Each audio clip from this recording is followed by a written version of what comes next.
প্রশান্ত আত্মার গল্প। মোহাম্মদপুরের শিয়া মসজিদ থেকে পশ্চিমে ঢালে নূর মসজিদ। সেখানে নিয়মিত সলাত আদায় করেন খালেদ। তার একটা অভ্যাস হলো এলাকার রিকশাওয়ালা, ঠেলাওয়ালা, চা বিক্রেতা, ভ্যানওয়ালা সবার সাথেই তিনি সামাজিক সমস্যা নিয়ে আলোচনা করেন। তো মাগরিবের নামাজ পড়ে বের হয়ে গেলেন লাল চা বিক্রি করা আবদুল্লাহ চাচার ডেরাতে। আবদুল্লাহ চাচা বেটে একজন মানুষ, হতদরিদ্র। তার সারা শরীরে টিউমারের মতো, অনেকটা ফার্মগেটের ওভারব্রিজগুলোয় ভিক্ষা করা ভিক্ষুকদের বিকৃত শরীরের মতো। আবদুল্লাহ চাচাকে আল্লাহ পরীর মতো ফুটফুটে একটা মেয়ে দিয়েছেন।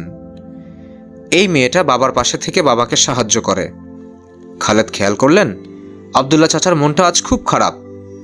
তিনি চাচাকে চা দিতে বললেন।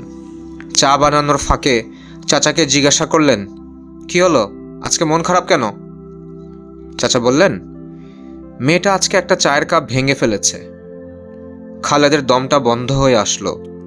ধীরে ধীরে নিঃশ্বাস ছাড়তে ছাড়তে তিনি ভাবতে লাগলেন, আহা, একটা চায়ের কাপের দামই বা কত হবে, কিন্তু এটা কেনাটাও চাচার জন্য বোঝা। তিনি মনে মনে সিদ্ধান্ত নিলেন চাচাকে সাহায্য করবেন।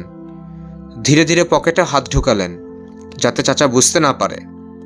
কিন্তু হায়, মানিব্যাগটা বোধহয় বাসায় রেখে এসেছেন, পকেট তো ফাঁকা।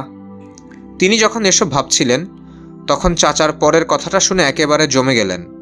চাচা বললেন, আমার জন্য দোয়া করেন যেন এই কারণে আল্লাহর উপর আমি নারাজ না হয়ে যাই, আমি যেন তাওয়াক্কুল হারায় না ফেলি।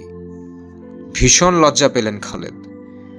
মনে মনে মাটির সাথে মিশে গেলেন, কোথায় এই চাচার ঈমান আর কোথায় তার।